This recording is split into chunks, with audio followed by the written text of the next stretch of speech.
we put things on the schedule and we try to, like, we write blog posts about it, we do videos about it, we tell everybody. What I've learned is that people don't Nobody read. reads. Nobody reads. I wish that I could say that I was any different. Like, I read the stuff that I wrote, but like, other than that, And then I immediately forgot about it. I barely read what I wrote. But let me just say that I barely read what I wrote.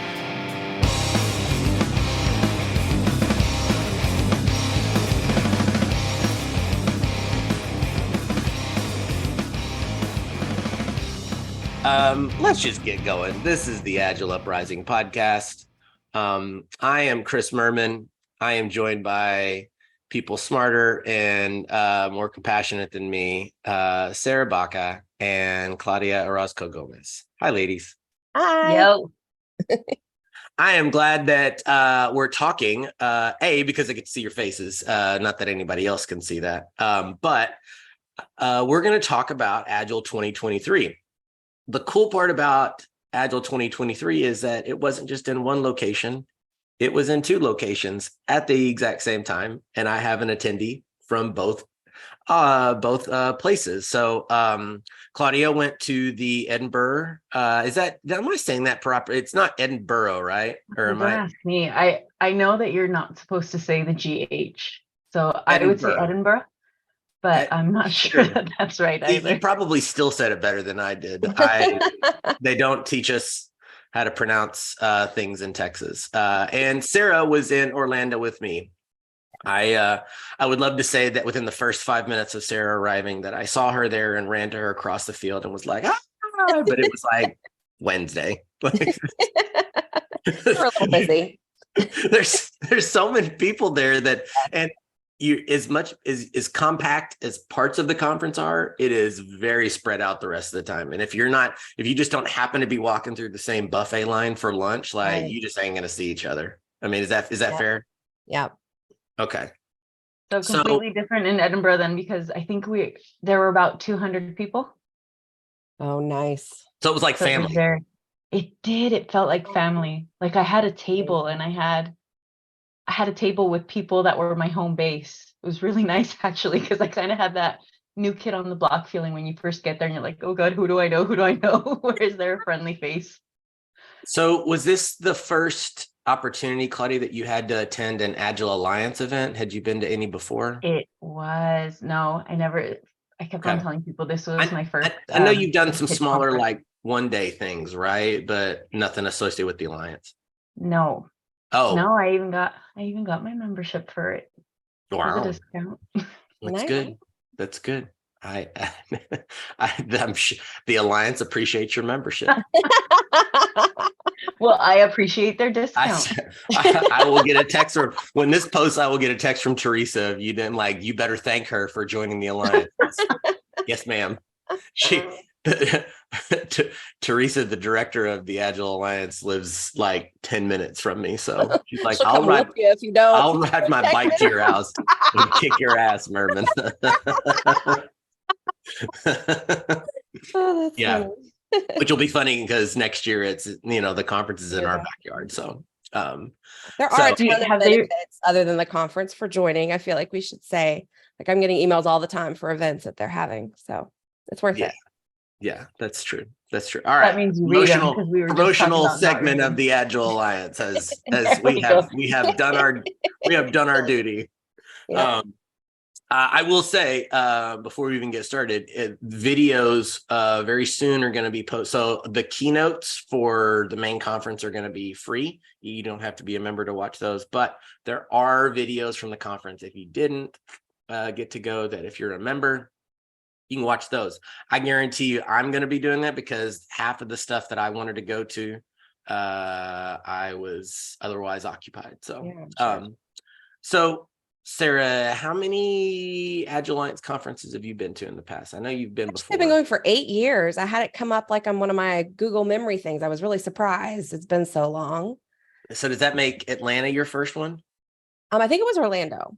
Maybe I've got my timeline wrong. No, so Atlanta was my very first one in 2016, and that's only because I had a lot of life events happen that year that have nothing to do with work. So that year is like burned into my memory. Is that was when I started speaking. That was when I started attending like big conferences. Yeah. So, but yeah, you're just as much of a pro, if not more of a pro than I am. So I guess let's start with this, Sarah. Give me like overall takes, impressions, like what stands out to you most kind of a week after the conference? So the conference is probably literally the highlight of my year. Like I love these people. They feel like my family, like my chosen family. So I really look forward to it and make it a priority to go. I feel like everybody's going to say this that you talk to, but like the people are definitely the value of it. I love the sessions and the learning. When you've been doing this so long, there's not that much that's new. So I really enjoyed the Audacious Salons, and I went to a few of like regular talks. But it's always the people and like the evenings after, and when I'm missing sessions because my brain cannot possibly hold another thing. And then the conversations I have during that time, like it fills me up with light that then I feel like lasts for months. And it's like slow. I wish I could bottle it up and like take little sips throughout the, year. And I get frustrated and pissed that people aren't listening to me and they're not doing the right thing. And, all of that. And because it's just so fulfilling. I spent a week in Orlando and those people got it. Like, why can't you? Why can't I hang out with them all day? Yeah, totally. And the conversations are deeper, I think, because the time is so precious. Like there's not a bunch of small talk, at least not with the people I know. It's like, what's really going on in your life? Yeah, like, you posted about that. That really hit home for me too, where you've only got a few days. So you're just gonna make it worth the time. I kind of had that same feeling too. Like you have this immediate connection with people. We had I think it was Tuesday night, we hosted the program team hosted a social event for young professionals that were, under a certain age. Most of them were first timers at the conference, kind of a thing. So it was a chance to try to kind of give some time for, for lack of a better way to put it, the next generation of Agilists that are coming on, make them feel welcome, warm, kind of a thing. And a lot of them were like, hey, what do I need to know about this week? And a lot of the, if I could have like packaged just what you said, Sarah, and like, hey, like, this seems like you got a ton of time. You're going to look up and it's like Thursday afternoon and you're like, content's about to be over. And I'm saying goodbye to people tomorrow. And I didn't get a chance to sit down and do that. So like being able to go deep quickly, which my sister-in-law of all people taught me that, because I don't get to see my brother and his wife very often. And so when I see her, she sits down and she's like, let's go through your life right now. And I'm like, okay, all right, I'm gonna get comfy here. But there is I'm joking. She doesn't put it that coldly, but there is a skill to like, hey, like, let's do the social crap the other 360 days of the year. Yeah. You know what I mean? Like we got time to be like, so you have kids, okay, and you have a spouse, okay, and what industry do you work in? Like, that's not what the conference is for. The conference is like, hey, you made a post like 6 months ago, and are you okay? Like, what's like, you seemed frustrated. Did you get that resolved? That was my favorite thing of, I saw you made a post about some frustrations you have, and did you get it resolved? Like, if you just say that to someone, you could have no idea what they were talking about. I guarantee you someone has done that over the past year. If you just say that, obviously it's a little insensitive. So I'm just going to go up to a random person at a conference and say, hey, I saw that post you did 6 months ago. Did you get that resolved? I'm just saying everybody's probably done that. But it is an opportunity to be like, hey, did it get better? Yeah. Or this year, a lot of my questions was, I don't know about you, Sarah, but my question, everybody was like, hey, how's the job hunt coming? Like, did you get something lined up? The market's rough right now. There are a lot of people that did not have jobs that used to come to the conference and were able to get jobs, and there were no jobs to get this year. Yeah. So I'm sure there were a couple people that were like, I was looking for somebody, but usually there's a job board where people say, I'm looking for this, and it was empty this year. Oh, wow. So anyway, all right. So Claudia, first time we're doing this. Timer. Like, give us so partially this will be for those of us that didn't even know, for those that were not aware and didn't pay attention to the 7,000 LinkedIn posts that the Agile Alliance posted. Usually the Agile Alliance does the conference in one place every year, but because we're trying to be sensitive for things like travel cost, travel is getting more and more expensive for people. Yeah. While this is a global conference, it's very difficult if you live in another part of the world to get there. Also, COVID, and people are still like, hey, do I have to be on a metal tube to come to it? So we created a satellite location. And sustainability, was that not? The sustainability, yes, that was also a big part of it. I was going to make a joke about is riding a train from France to Edinburgh. Is that the exact same? Oh God, no. Well, I mean, I could go to Paris and then to London, and then I think you could get there by train, but why would I do that to myself? Fair, touche. So we had a satellite location. What we did is we broadcast the keynotes to the location. I didn't even do the broadcasts. I know there were broadcasts both ways. Yes, there were some sessions that were broadcast from Edinburgh to Orlando. I was in one of those rooms. It was actually really cool because if you had someone in the US that had it was almost like they were almost like a co-presenter where yes, she was in Orlando and she had a microphone, and it almost felt like we were in the same session. And I really appreciated it. I'm sorry? The Vinnie Gill? Yes, that was the one that that means we were in the same workshop. Well, talk workshop? I don't know. I don't know what I would call it. I also because I was mainly in that room to make sure that all the AV stuff was for the two rooms was going smoothly. I didn't stay to the very end, but it was I used something that she used in her session in my Audacious Salon session, which was the word cloud about what people think of when they think of Agile coaches. I totally took a picture of that and then stuck it in my deck to run later. Because I was like, hey, I don't know if y'all know this, but this happened in another session. Do y'all know this, what people say about coaches? Was it all horrible? It wasn't great. What was it? It was working with other Agile coaches or working with Agile coaches. Oh, the drama. Now, what do Agile coaches think of other Agile coaches? And it was like ego. That was like the biggest word cloud. But the funny thing is, I think afterwards she flipped it and she says, well, you've probably been that person to somebody else. Yeah. Oh, crap. I mean, they're not wrong. No, it was good. I think I don't even know how many people were in Orlando, but in Edinburgh, there were 200 people. It was just 2 days. So it was 2 days and too short and great. And it felt like everyone had a seat at the table. It was lovely. So how did the logistics, like did the place that they held it like seem to like going in and out of rooms?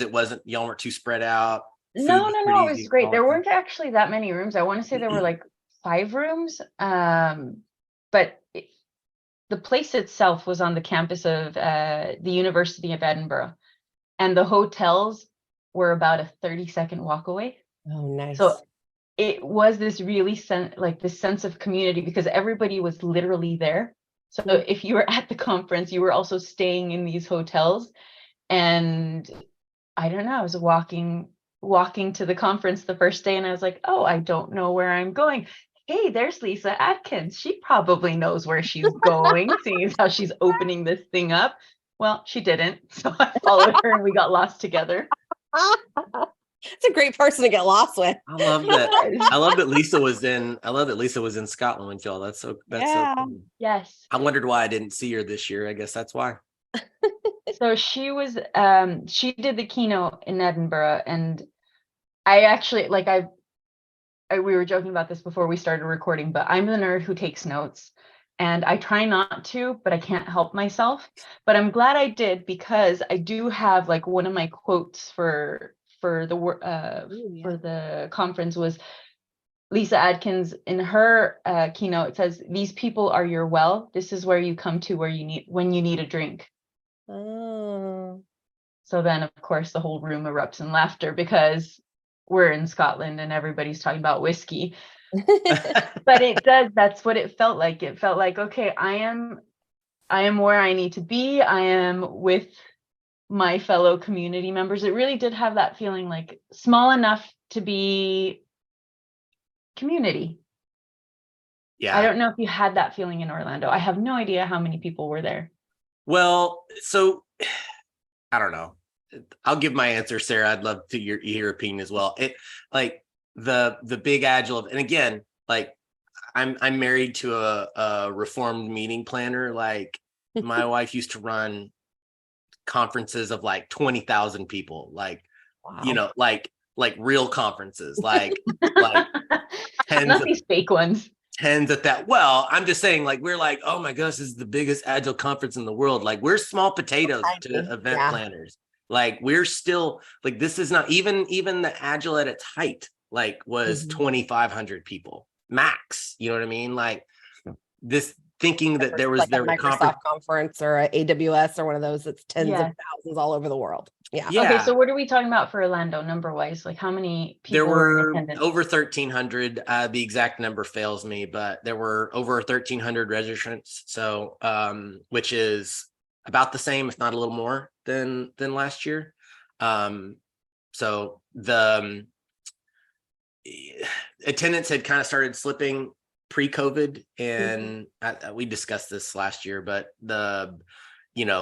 coming out of COVID, nobody really knew what to expect. So like the program was significantly slimmed down. And now it's more about like, hey, if this number of people is what we're going to be expecting for years to come, how do we make this, it's not a big money raiser for the Agile Alliance. That's another thing, is that people are like, oh, well, that's the only thing that the Agile Alliance uses to make money. It's not that way anymore. So the margins on the conference are razor thin, mostly because we're, hosting an event space with that many people. There's not that many in the country. Also, we have to have an international airport. So cities like, it's cool. That kind of limits where you can go. Yeah. Like you just, well, maybe because it shouldn't be in the States every time. Well, there are events in other parts of the country, but I don't know why Agile hosts it in. I would love it to be on especially when I'm on the program team. Agile Alliance, please create one in Paris, France. I will happily go there. I volunteer. Not in Paris. Get out of Paris. I've never been there. Excuse me. Go somewhere real. Come to Toulouse. I think you're going to run into the same problem there as you run into with. Why can't you host it in another? All the blue states. There's not that many there's not that many event spaces in the blue states, unfortunately. With the exception of like New York and California. But we did it in San Diego. It was like 2018, I think, maybe. So so great. It rotates around. Yeah, we'll be in Dallas next year and Denver the year after. So we'll have better weather. I didn't even know it was planned that far ahead. Okay. You have to be learning. You usually sign contracts 3 years out. That was all right. We're getting, man, I'm going into rabbit trail. He's going all organizer on us there, so isn't he? Going back to what you were saying, you asking Claudia about like the family feel of it. I feel like there is a fair amount of pockets, right? Like there are pockets of people that are hanging out in certain spaces. Like some people hang out near the Agile and advice area. Some people are lean coffeeaholics, and they just camp out in the lean coffee area, and they're going to do lean coffee until the cows come home, right? Like, there are people that hop around. There are the people that do some work while they're there. So they're in a session, they're out and kind of a thing. So it's kind of hard to like form a crew. So you just kind of have to go, whoever's here when I'm there, that's who I'm with when I'm right there. Is that fair, Sarah? Yeah, I had people that I've known throughout the years that I got to hang out with that felt like I had the little family inside of the bigger crew. And then a lot of them brought new people, especially like Cheryl Hammond, because she had a track where she brought in a bunch of new people from the Agile and Color group, I think. And so I got introduced to a lot of new people that way. It was really a fabulous mix for me of folks that I've known and loved for years and am connected with on LinkedIn or Facebook, and then meeting some new folks too. Yeah, my buddy CP is part of the crew that's running there. They got to be at Agile and Color crew kind of in conjunction with Women in Agile, got to help put on the event on Sunday, which Claudia, there's for the last nearly a decade, there's been the Sunday before Agile starts, there's a Women in Agile event. I think this is the first year that we've made it a Women in Agile and Color event, which is great because their goals are pretty similar, which is like, hey, can we have a seat at the table? Is that cool? And we're all for it. So I'm really proud of what that crew is getting done. I think had I been there on the Sunday beforehand, I probably would have done the drinks thing with John Barrett. Okay.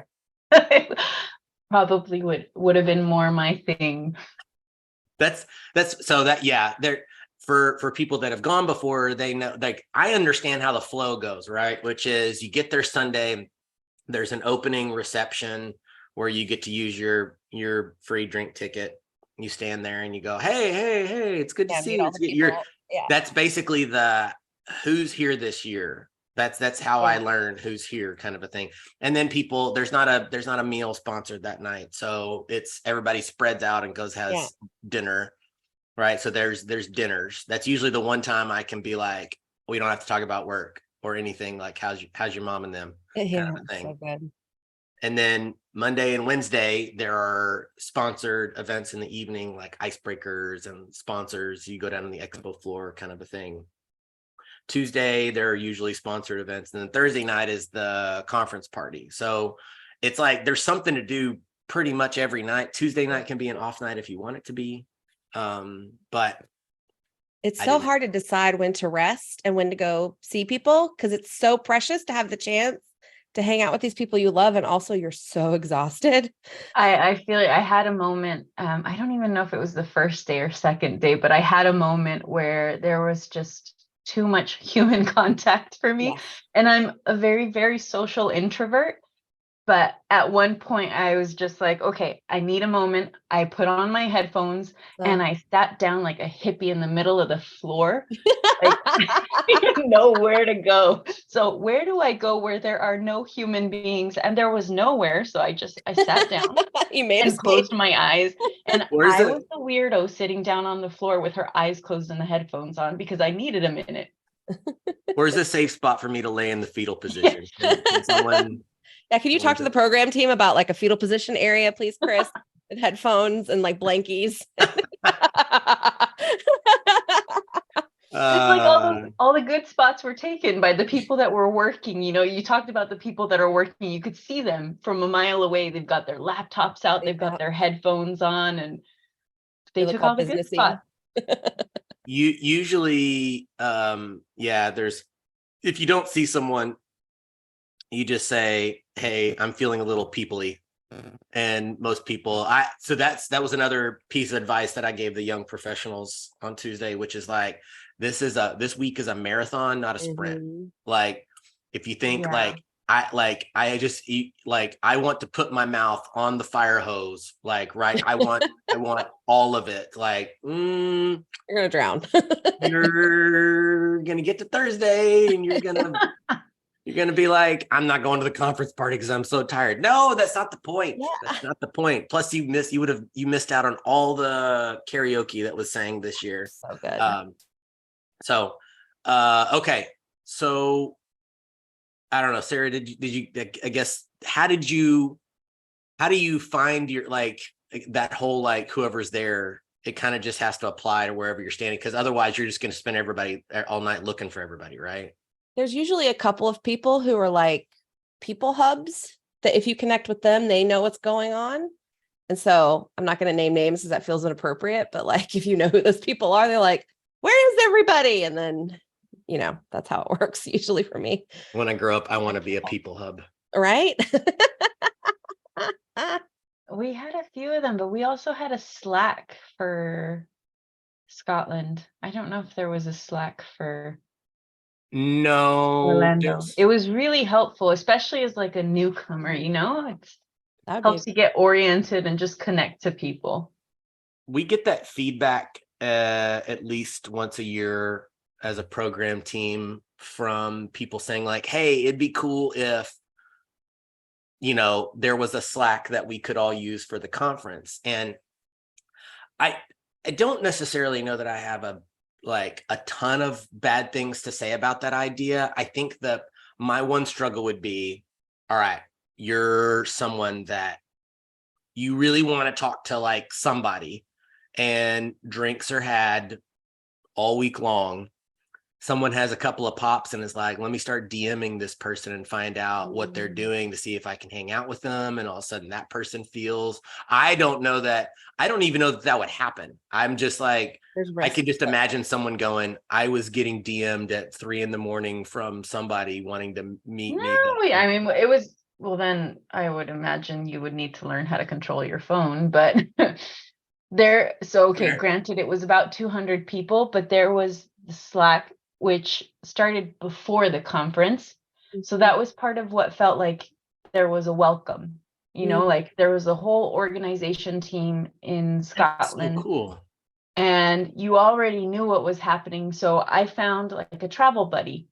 I arrived at the airport and I had somebody to get from the airport to the hotel. And because I had connected to somebody else, they're like, hey, we're meeting up here to go have drinks on Sunday night. So great. I took my travel buddy and said, hey, do you want to go meet with these people to have drinks? Okay, don't know any of them. Let's go.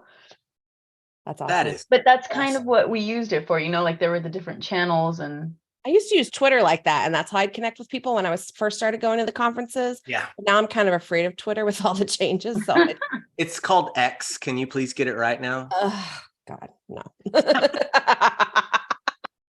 Yeah. So usually I would like live tweet to try and promote my friend's stuff and take pictures and promote the conference. And this time I didn't have time to do a lot, but what I did on LinkedIn. Yep. LinkedIn's become Twitter during the conference. So I don't know that LinkedIn intended to do that, but that's what it's being used for now. I will say you Europeans are far more progressive and not as repressed as us Americans. So maybe that's why y'all were decent to each other. Yeah, that's a good point. We don't know how to be decent to each other in this country. I don't know if you're already looking at the risk. If we open a Slack, what could happen? Yeah, I don't know if you know if you've read the news, but it's kind of how it goes. No, it was really, really good. I don't know, but I'm curious about you both because we have a speaker and Murm, did you speak? Yeah, he did, like an audacious salon, I think. Okay, so speaking and organizing. I have my experience as a participant, but I'm sure it's completely different as a speaker, at least for a good portion of the time. So how was it for you both this year on both ends, speaker and organizer versus just a plain old participant? This year I had a 3-hour workshop with one of my best friends on Tuesday. And then I also facilitated a panel on Thursday.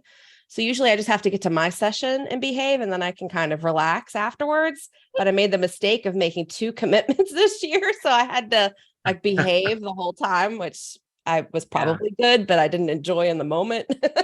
Like I couldn't stay out too late because I had responsibilities. You know, I had to be a grown up. And I'm not a person who can function on like 2 or 3 hours of sleep. I'm a mess. So yeah, that's my biggest fear of the conference every year is I'm going to wake up the morning of my session and my voice will be gone.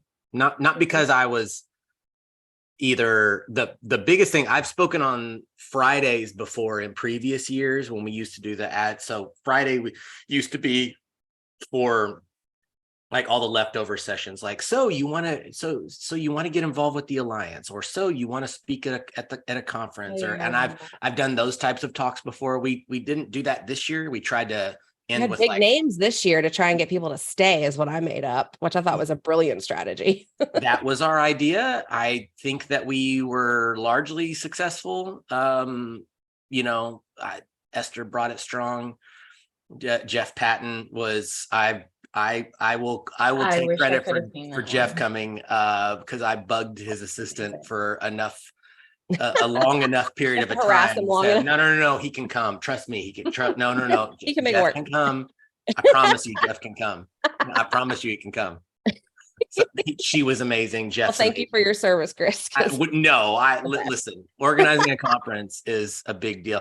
I didn't have to wrangle Todd Little and Alistair Coburn. It was first they were both going to come, and then one of them was going to come, and then neither was going to come, and then all of a sudden Alistair came again, and somehow, and then Mike Cohn came, which Mike Cohn has not spoken at an Agile Alliance event in more than a few fortnights. It's been a bit, and we put him in what we thought was the biggest room we thought we had at the time, and it was not big enough, and there was a huge kerfuffle over people upset they couldn't see their hero. Upset they couldn't, so we had to swap rooms, and what a nightmare. Yeah. Does that mean you had to behave then, because you had all this organization stuff going on? You were on your best behavior? Let me just say this.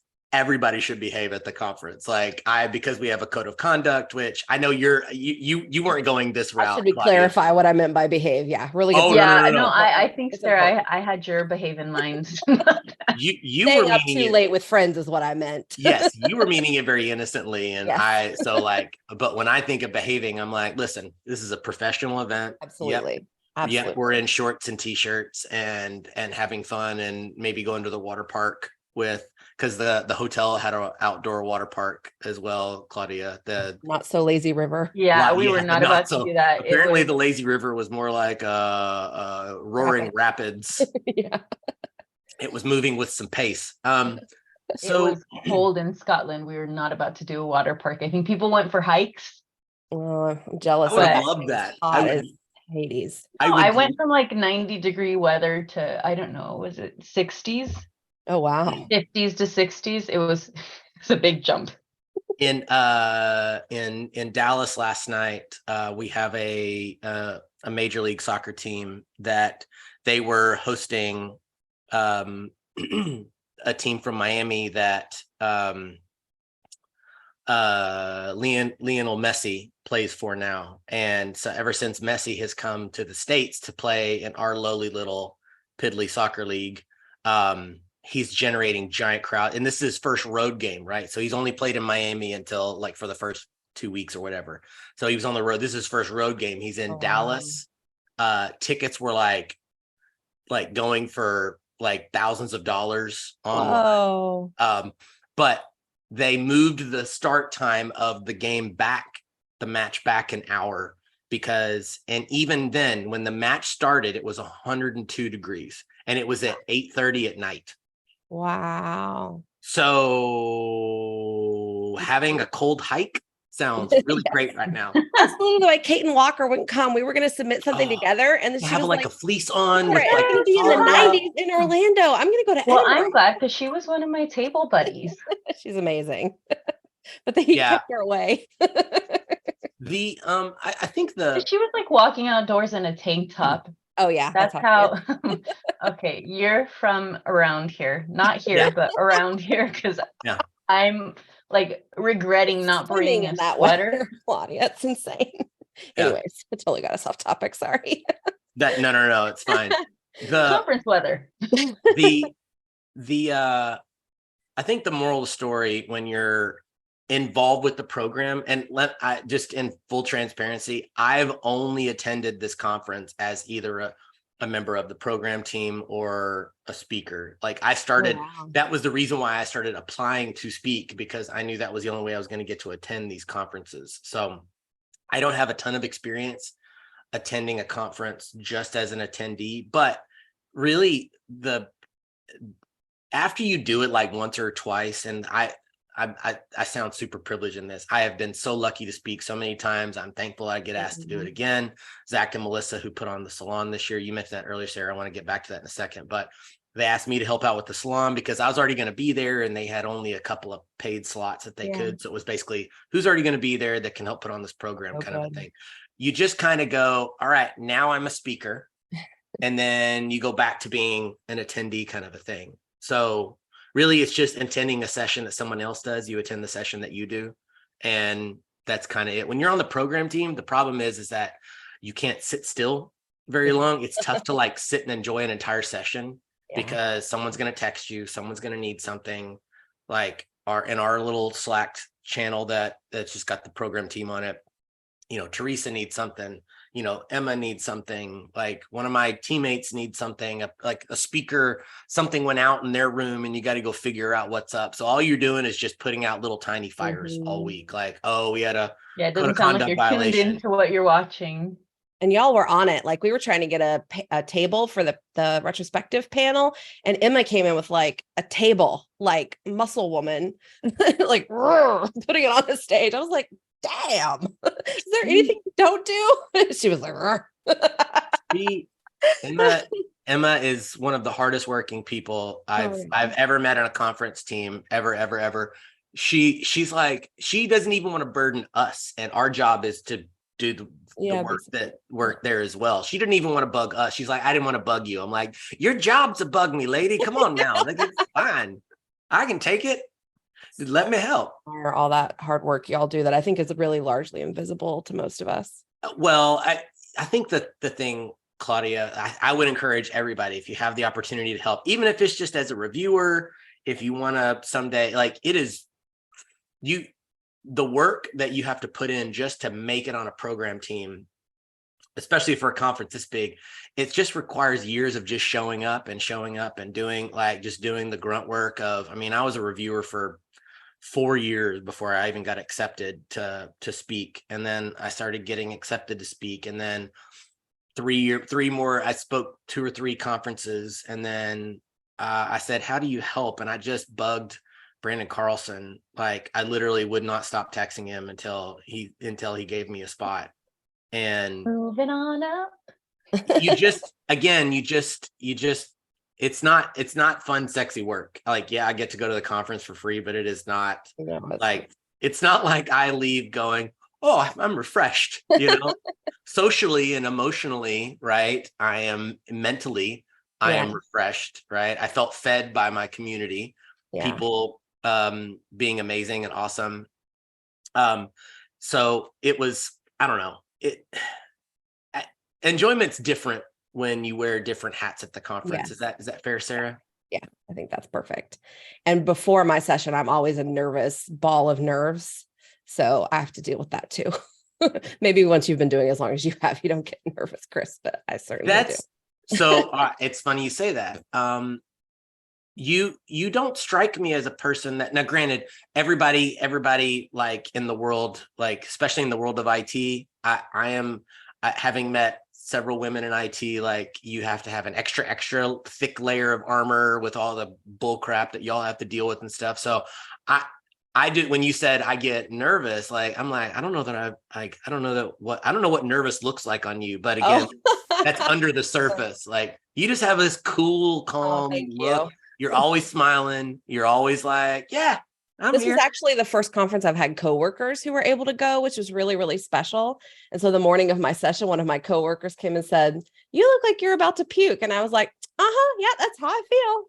Yep. I was like trying to eat lunch and just like pushing the food around. And it was like tacos or something, which I love. And I was like, nope, can't eat. I'm going to die. I don't know why. I usually, I didn't intentionally put myself right after lunch. It's usually not my favorite because I can't eat lunch when I'm about to speak, because you just don't need that stuff gurgling around while you're trying to like seem cool and funny and Right. hey, let me pretend to be somebody else for like 75 minutes so you don't know what I put in the slide. I was scared for my talk this year, Sarah. Like I said, I'll make you all 3 promises. And like one of the promises was this session scares the shit out of me. Because it was less like structured. Is that? No, because I was taking a blowtorch to the Agile coaching profession and say, hey, maybe we need to start talking about some things that we've done wrong and we could like figure out a way to improve and stuff, because That's awesome. Every single, so I guess we'll use this transition to talk about the salon. So Claudia, are you familiar with Audacious Salon? By name only. Okay. Sarah, I always love when people ask me this. I'll put you on the spot. If you had to describe what Audacious Salon is to people, how would you describe it? I think it's like, I imagine the Greek philosophers like Aristotle would like get in a room and argue about big ideas. I think it's meant to be like that. And especially this year, I think I was only able to go to 2, but like the Wicked Questions theme, they all felt a little spicy, which felt a little dangerous, which was fun. And like I said earlier, for someone who's been doing this a long time, like you wouldn't get a lot of value from some of the more foundational sessions. So to be able to talk about more controversial topics with more senior people, and especially there's people who are leaders in the community like Zach, it's just really great. Zach and Melissa, so that's what I would describe it. Oh, I missed the spicy then. What happened in the spicy? Give it to me. Well, did you want to say something, Chris, first? Oh, no, what makes the salon different this year than in years past? So usually the way that the salon has been run is that 1 or 2 people are in charge of it's a track, but it's completely curated. So you don't submit to it.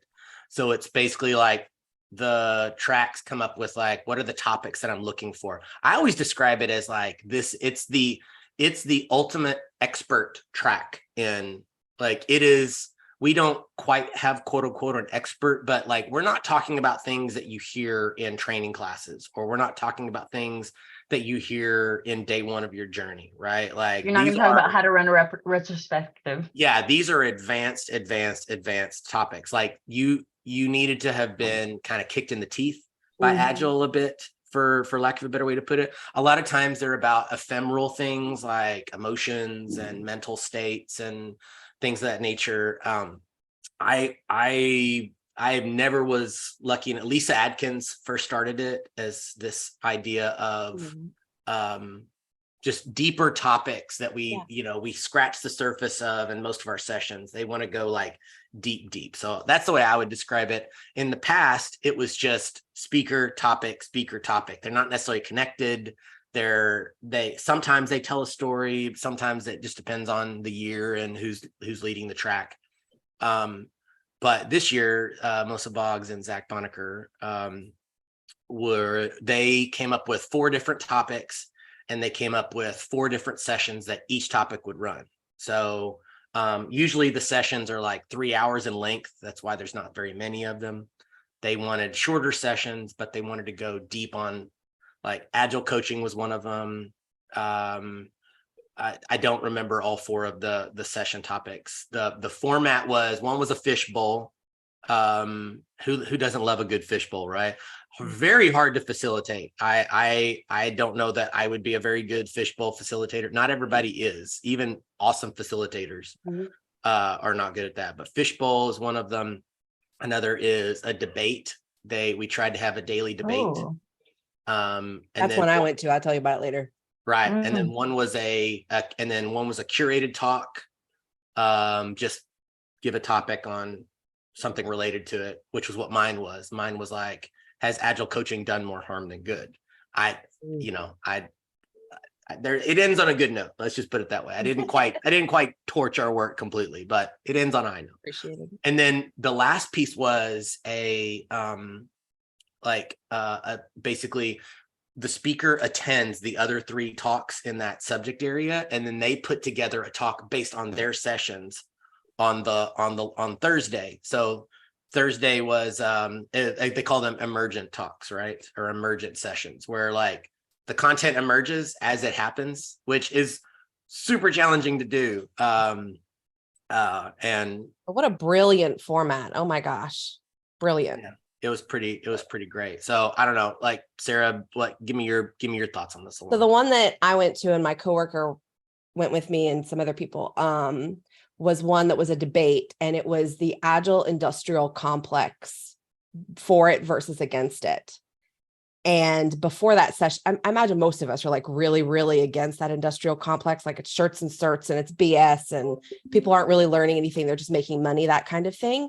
But the debaters were really excellent about making points, and they had like silly headbands and stuff on the table. So you could like have a crown on or silly sunglasses or whatever, which added like a extra flavor of fun since it was a potentially contentious, conversation. And so then they had people who wanted to debate, and they split them randomly into pro and con. They didn't get to choose.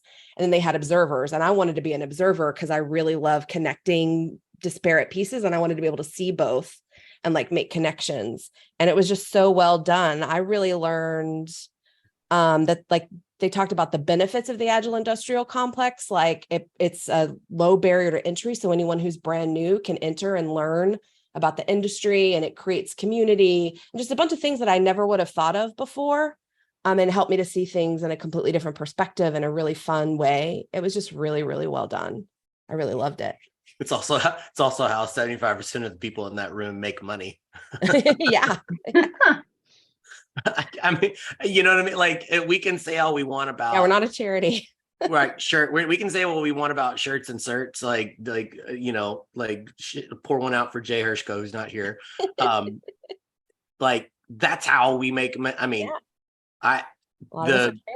There are very few certs that I keep active, and it's only ones that make me money. And there are some that make me money. Like I can make money by owning some of those. And some of those have changed my life. Like when I took the IC Agile facilitation and coaching classes, I left those classes a different person. So there's that too. But I just really appreciated the new perspective. Right. Right. Well, and also it's good for us to sometimes hear, right? Especially with there was coaching content almost in every time slot of every day. Like there was so much content just for coaching, not just in the salon, right?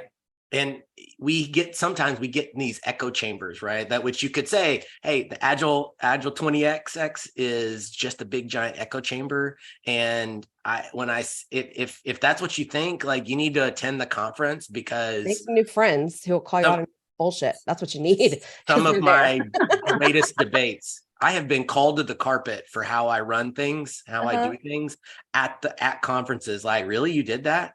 Like, okay, why don't you just go get your PMI your PMP if that's what you're gonna do. You know what I mean? Like, it's those types of things that you get to hear people tell you. But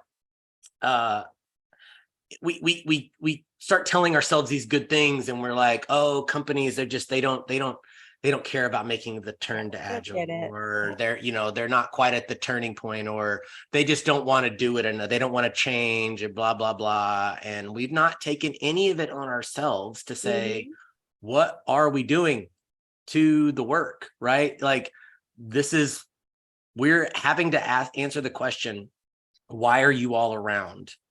So to speak to that, I was wondering if in Orlando you had any technical tracks, because one of the things that surprised me was there was one technical topic for Edinburgh, and even that, it wasn't that technical, it was accessible. So I was wondering if there was a whole technical track. Maybe it's not as technical as XP, for example, the XP conference, but I was surprised to see one technical topic. Yeah, so we did have a track so the technology track was called Technology for All.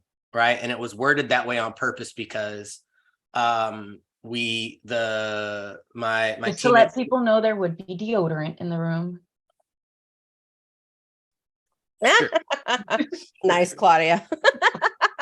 I don't even have a response. I'm like, okay. You win that Go round. ahead with the stereotypes, Claudia. Hey, Hey, the notion that like there are not a lot of technical leaders that come to the conference anymore. Unfortunately, like you said, they're going to XP, they're going to reInvent, they're going to like TechWell. They have a TechWell as a conference in Vegas and Orlando every year. That those are far more technical, right? You'll see developers go to those. So the question is how do we talk about technology in a way that brings agility back into the fold? So instead of just saying where the ones and zeros go, like what does it mean to be a technologist on an Agile team, right? We invite, there's product content, there's and you could say like, man, like what is like product doesn't seem to want to play in Agile. Well, we're trying to talk about product and products and helping people with our products through the lens of what does it mean to be on a team? What does it mean to be part of it? Yeah, I gathered that. Like it felt like there was an effort to have product content. There was a lot of ways of working content or coaching content. But yeah, I kind of missed like the programming content. Not that it should be programming, but that's kind of where it all came from. So it kind of felt like it's distancing itself from its roots. So I wished just to see it on paper. Like I just want to see it on paper, even if I know that I won't be able to attend Right. at all. Right. There were some rumors I've heard from some previous coworkers about doing another technical Agile conference that I guess there used to be that no longer exists. So maybe there were others who had that same yearning, Claudia. Yeah, we get that. We there are people that told me, hey, why did you have a technology track? There's like three developers in this whole event kind of a thing. And then there's people that are like, hey, I want more technical content, right? So the cool thing about feedback is I know I'm going to get it on all sides of every topic. And, it's the question is how do you make the decision over which feedback to take and which feedback Right. to kind of a thing. So happy. The conference changes every year. Like that's another thing I like about the conference is that it's different because the team that puts it on is different every year. Next year, right? So like Emma was conference chair. And when you're conference chair, you step down from the program team, a new member comes on. Just you two know, like when you change one person out on a team, it completely changes the dynamic and the ideas and such. Dana's going to be the conference chair this next year in Dallas, and her ideas are going to be different than Emma's, and the team will run differently. And so I think the question is, I don't know that we're going to get less than what we had this year. The idea is like, how much will people pay to attend to see, kind of a thing. And that's a tough question to answer as well, because you're asking to tell the future. You know what I mean? Like, imagine trying to put what would you change then? What would you change for next year or do differently? I don't know, or add, whatever. I would love it if it'd be great if I knew what people wanted to hear when they signed up to come. You know what I mean? Like there are a few facts that are indisputable that more than half every year, more than half of the attendees at the US Agile 20XX conference. It does feel like a concert sometimes. Agile rock and roll, people. Sure.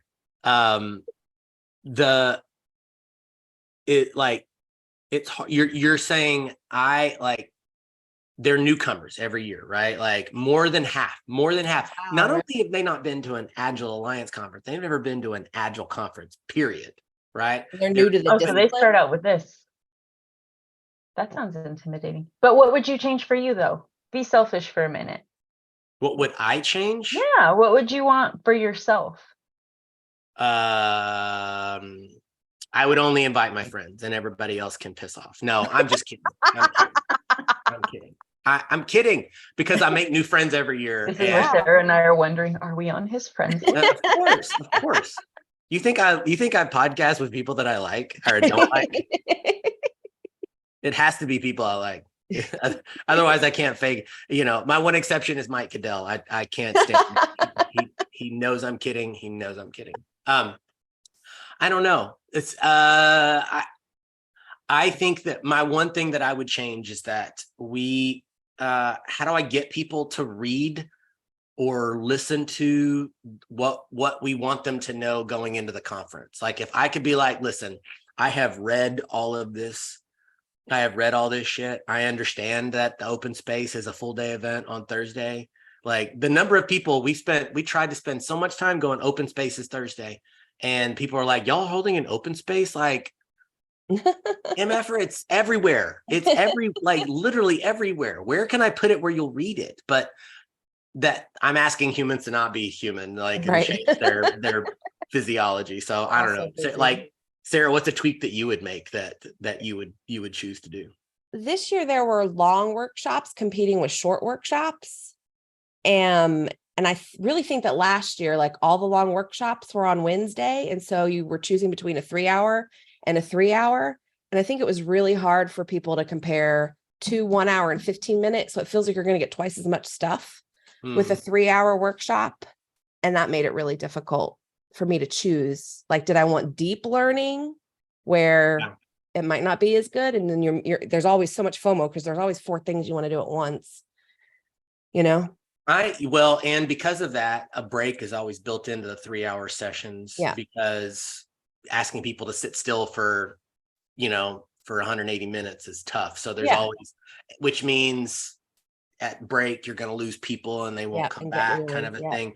I'm where I agree with you, Sarah, is that I always struggle with 3 hours of content, like, period. There are purists that say a workshop that's less than 2 hours, you can't go really, really, really, really, really deep, right? I find it difficult to go. My brain gets like filled with the depth, like, really quickly. And maybe that's just me being ADD. It so much depends on who the facilitator presenter person is too. Like, I went to Ahmed Sidki's product strategy session that was 3 hours, and there was so much interactive worksheet type stuff that I didn't feel like my brain was too full at all, because it was just so interactive. Yeah, I feel like 3 hours. I appreciate the break, but I think everybody's just different that way. And that's why, having a variety of, like, some people really did not like the 30-minute set. It used to be, there was a lot of 30-minute content back when they used to do experience reports. Claudia, they used to do this thing where how I got to start speaking at the conference was they used to have a track called experience reports, where you would write a white paper about your experience doing something. And then you would present the paper to the community in a 30-minute session. That was how I got accepted. What I didn't know is that people don't like writing, especially an 8-page paper. And so if you're willing to write an 8-page paper, you can pretty much speak. All right, you're in. Any year that you paid the price, you're in. Any year you want to. No, I mean, my first 2 years, that's what and then I learned it. And then I was like, oh, this is my hack to get in every year. Nobody wants to do this shit. And that track is no longer there. Frankly, I don't know anybody that's ever read one of my papers and said, wow, I really utilize that. Thank you so much and stuff. I will say I've found them, like, retroactively when looking up stuff. I know that I've looked for things and then found papers that were experience reports that are on Agile Alliance's website. I wonder how terrible my papers are if I were to go back and look at them. Is that how you want to spend some time in your life? Do you like your past papers? Claudia, do you ever go back and read things that you wrote, like, I did, like, more than 5 years ago?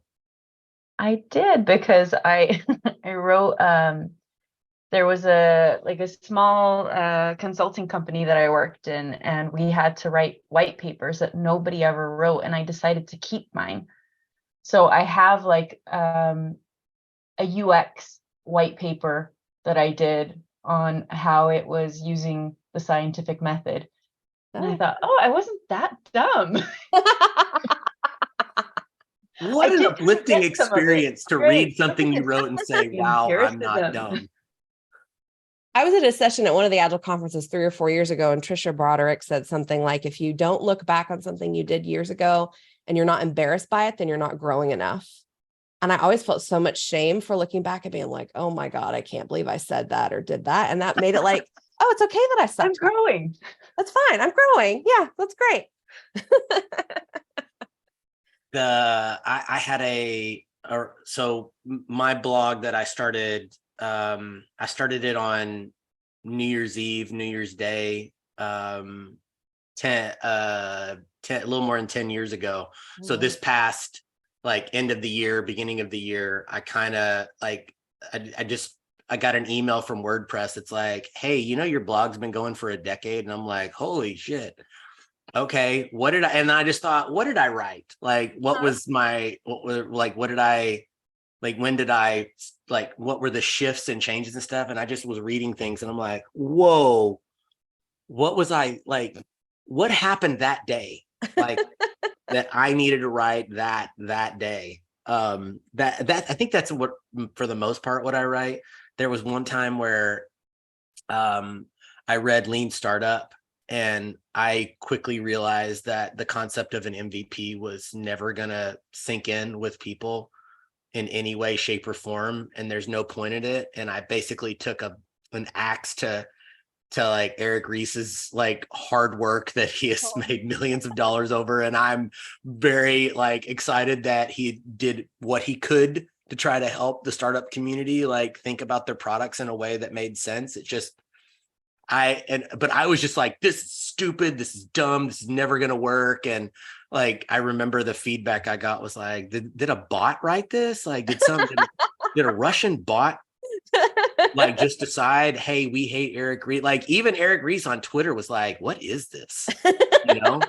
Back when you could get like real authors to like talk to you on Twitter back in those days, Oh, so stupid. Like, why did I do that? That kind of goes with what I was hoping there would be for another year's. So the talk that both of us attended, Chris, I thought there was going to be like an Agile confessions at the end, like I did this.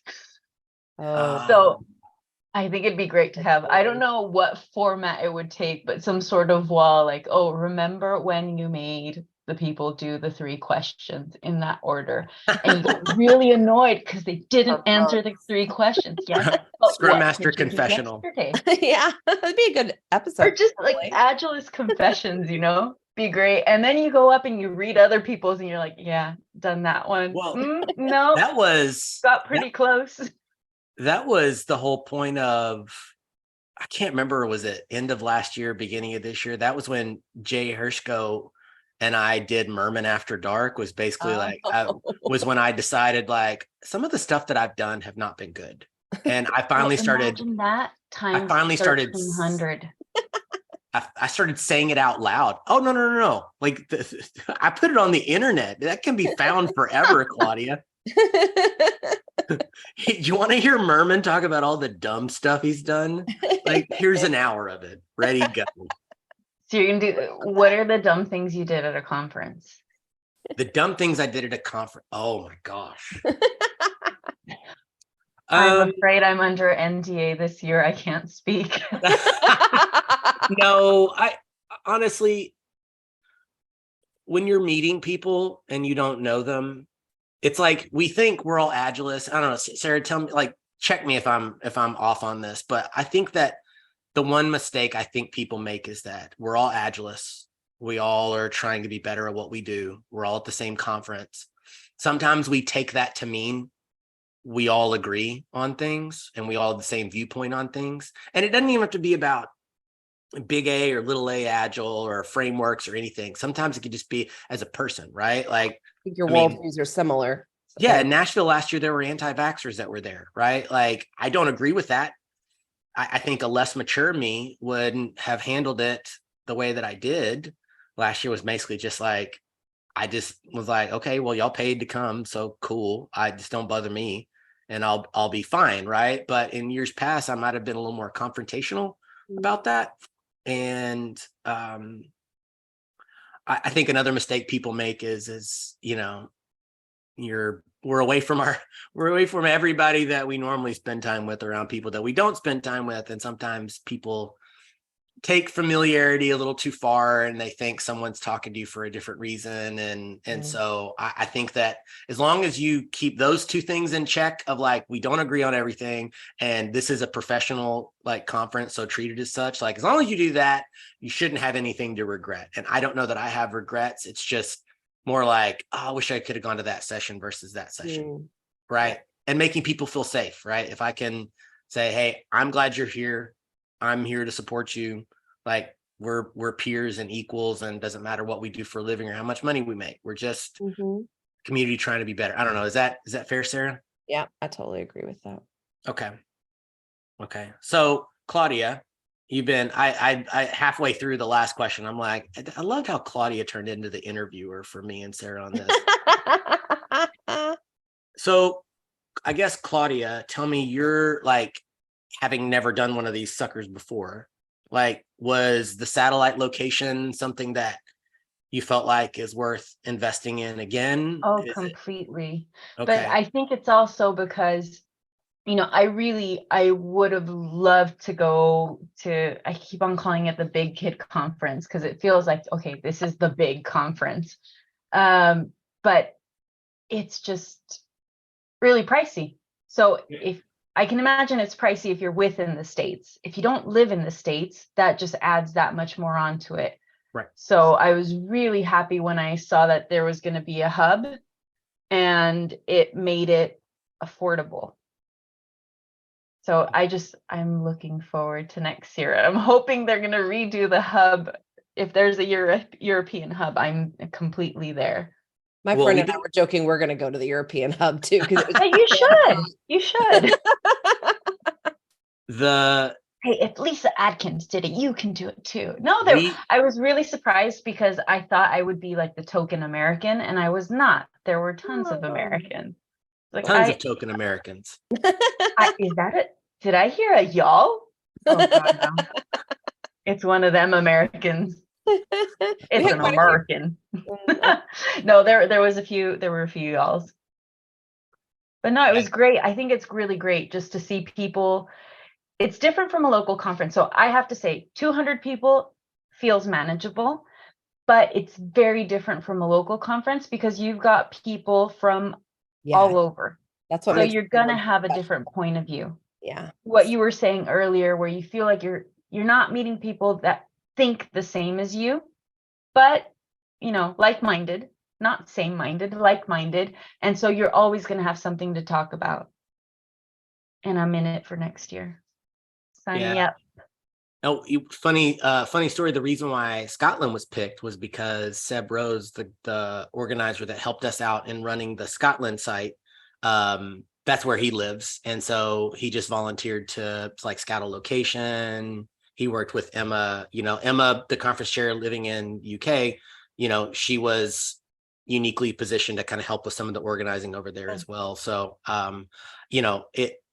it would be cool if we like started picking different satellite I have no idea. And Seb was an awesome host. Like, I'm sure he did lots of stuff behind the scenes that I didn't see, but it felt like he was just there and accessible, and hey, come here, let's do this. He just made it feel really welcoming.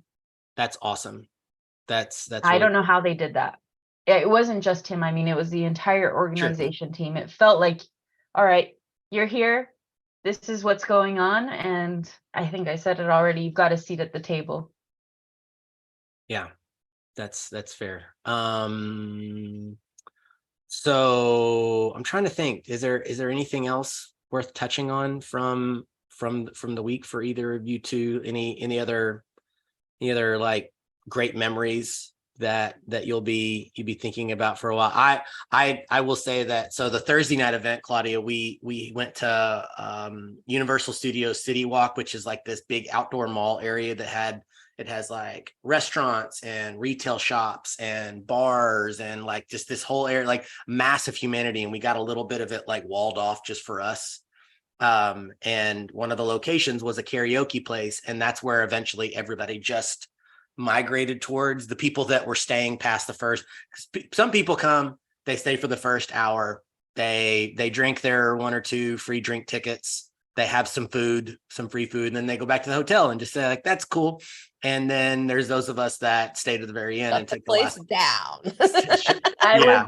I was one of them. Last people out of the last bus out of there, kind of a thing. We all eventually moved to the karaoke place, and there were some talented singers in our like there were people like not just singing but singing and dancing like with flair on stage. Amazing. And Yeah. you did not see Murman up there. That mostly because I had to introduce the keynote speaker the very next morning, and I did not want to stand up there and go, "Good morning, everybody. Let's welcome Esther Derby," which would have been funny. She would have laughed her ass off. We had the Scotland experience, and there was a Ceilidh, so it's like their traditional, a traditional band. What's a Ceilidh? I'm probably saying it wrong. It's their traditional band. I don't know. It's a type. Is that a type of music? It's a type of music. It's a type of band, and everyone was doing traditional dancing. Oh, but it was like in the most amazing setting. So they had planned to have, you could rent a kilt for the guys, or you could rent the traditional wear, but the company ended up canceling on the last minute. We still had people there in kilts. How fun. It was really, really good. So it was dinner on, it was only a 2-day conference, I said. So it was on the Monday night. Mm-hmm. So Monday night, dinner, everybody was there at dinner. You also had your 2 free drink tickets. And then at a certain time of night, then there was the Ceilidh. So with the band, and people just like hopped on in. It kind of, I'm going to sound super, super weird, but it kind of felt like square dancing. You know, those 4th grade square dancing classes? Did you all have those? I did, because I grew up in Texas. Okay. So we had 4th grade square. It kind of brought me back to those days, except I'm like, no, this is different. But it was really fun though, because it kind of felt like we got a bit of a local touch. Yeah, that's great. Bring in the culture. I love it. Yeah. So it was really, really nice. There's I don't even know why we were talking about it, but that was our outing. Our outing was with the local music and the Ceilidh.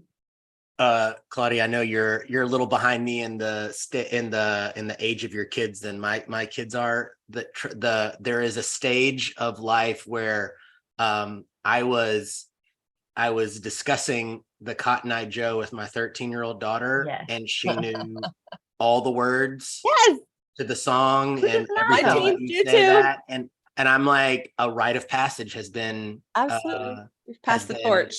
Has been bequeathed. I'm like, you know what you say when you kick your leg, but what'd you say? You know, like 13-year-old Wait, daughter. there's a dance to it. I know the words. I don't know the dance. There is. It's called YouTube. You should find it. So in Agile 2024, it's going to be Cotton Eye Joe. It's international. So I am one of those, like, I am Texan, but I am not that Texan kind of a thing.